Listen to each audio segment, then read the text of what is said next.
तो हेलो दोस्तों, आप सभी को जय सिया राम। दोस्तों मेरा नाम अनु सिंह और आप देख रहे हैं अनु सिंह हिंदुस्तानी रिएक्शन। तो दोस्तों आज मैं बहुत दिन बाद आपको दिखाई दे रहा हूँ मैं। तो दोस्तों कुछ काम से बिजी था।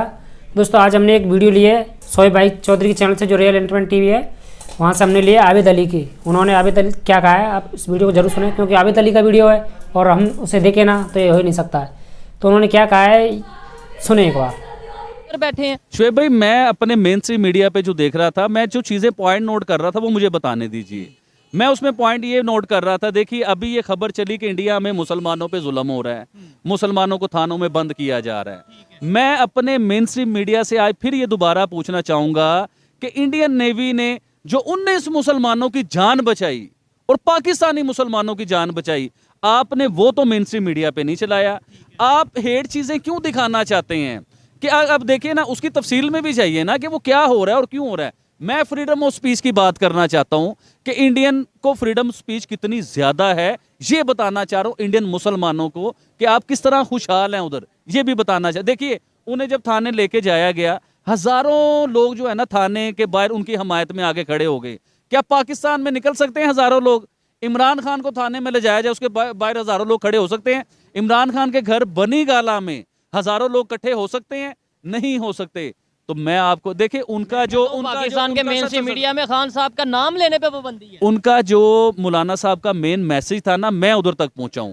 उनका मैसेज ये था, जो इतनी हेट स्पीच जो हो रही थी ना, उसके ऊपर उनका मैसेज ये था कि इंडिया में मुसलमानों को आज़ादी नहीं है, इंडिया में मुसलमान आज़ाद नहीं है, इंडिया में मुसलमानों के साथ दुश्मनी होती है। तो मैं आपको बताना ये चाह रहा हूं कि आप लोग खुद बताइए, मैं नहीं कहता फ्रीडम ऑफ स्पीच आपके पास ज्यादा है या हमारे पास ज्यादा है। देखिए ना, आप इतना बड़ा जलसा भी कर जाते हैं, मौजूदा गवर्नमेंट को या जिसे भी आप इतनी बड़ी बातें कर सकते हैं, कुत्तों का कह सकते हैं कि दौर है और आज हमारा दौर आना है।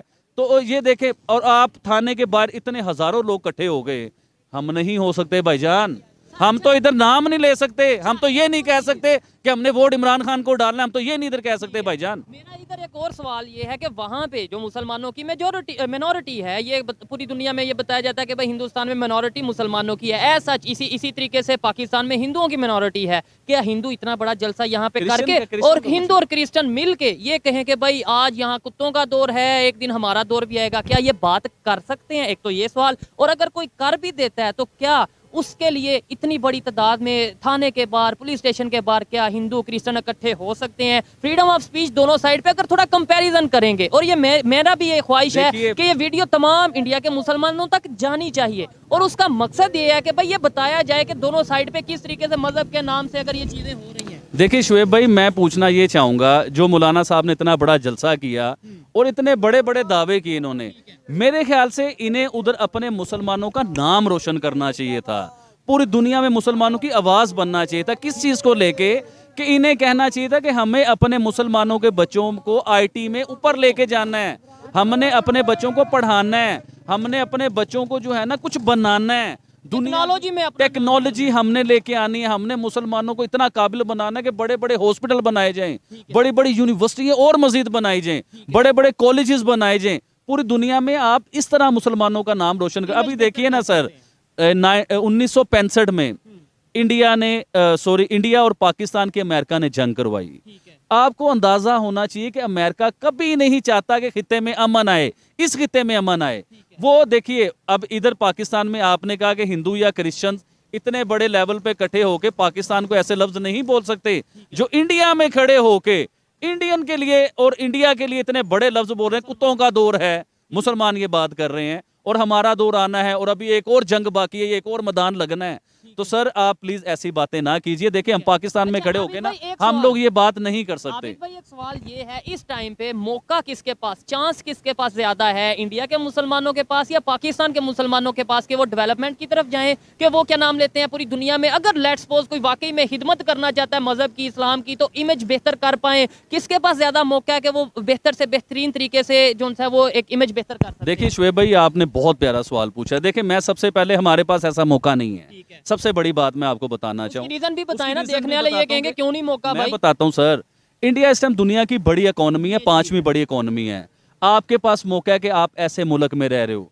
इंडिया इस टाइम चांद पे जाके बैठ चुका हुआ है। मैं मुसलमानों से ये बात कर रहा हूँ कि आपके पास मौका है कि ऐसे मुल्क में रह रहे हो, पूरी दुनिया में इंडिया का नाम है, आपकी इज्जत है, आपकी वैल्यू है, आपके पासपोर्ट की वैल्यू है, आपकी अपनी वैल्यू। पता है, मैं आपको एक और चीज बताता चलूं, ये इंडियन मुसलमानों को ये मैं बात करना चाह रहा हूं। देखिए, पाकिस्तानी मुसलमान दुनिया की किसी कंट्री में जाता है ना, तो उसकी इतनी वैल्यू नहीं होती।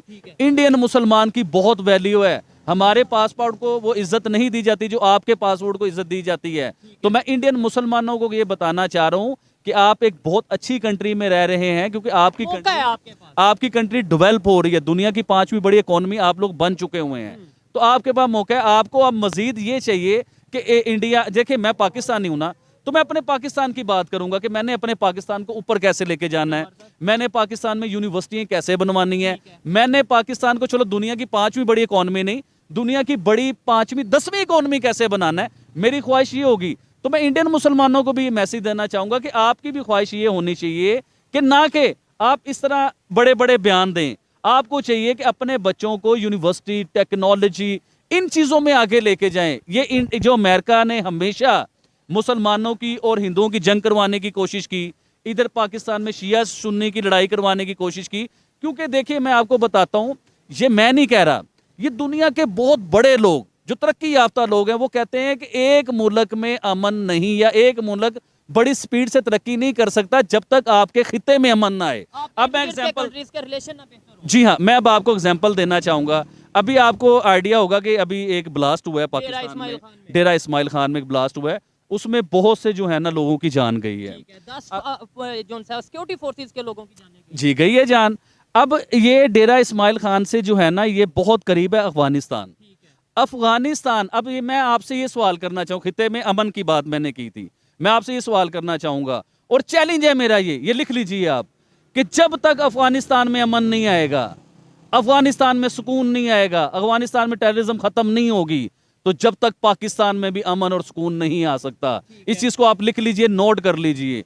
और क्योंकि अमेरिका चाहता ही नहीं है सर, आप अमेरिका को, मैं अमेरिका को क्यों बार बार खींच के बीच में लेके आ रहा हूं कि सबसे बड़ा मुनकर, सबसे बड़ा मुनाफिक चेहरा जो है ना वो अमेरिका का है, जिसने सारी जिंदगी इंडिया मुसलमानों। सर आज आप सुनिए, सर आप सुनिए, डिसएग्री करूंगा ना। देखें, ये तो वही बात होगी कि हम फिर, मैं जो हमेशा से रोना रोता आया हूं कि हम हमेशा अपनी गलती अमेरिका पे डाल देंगे, इंडिया पे डाल देंगे। अमेरिका ने अपनी प्लानिंग करनी है, उन्होंने अपने आप को सुपर पावर कायम रखना है। वो तो इस तरीके से अपना स्ट्रेटेजी बनाएंगे, पॉलिसीज बनाएंगे, डिवाइड एंड रूल का सिस्टम रखेंगे।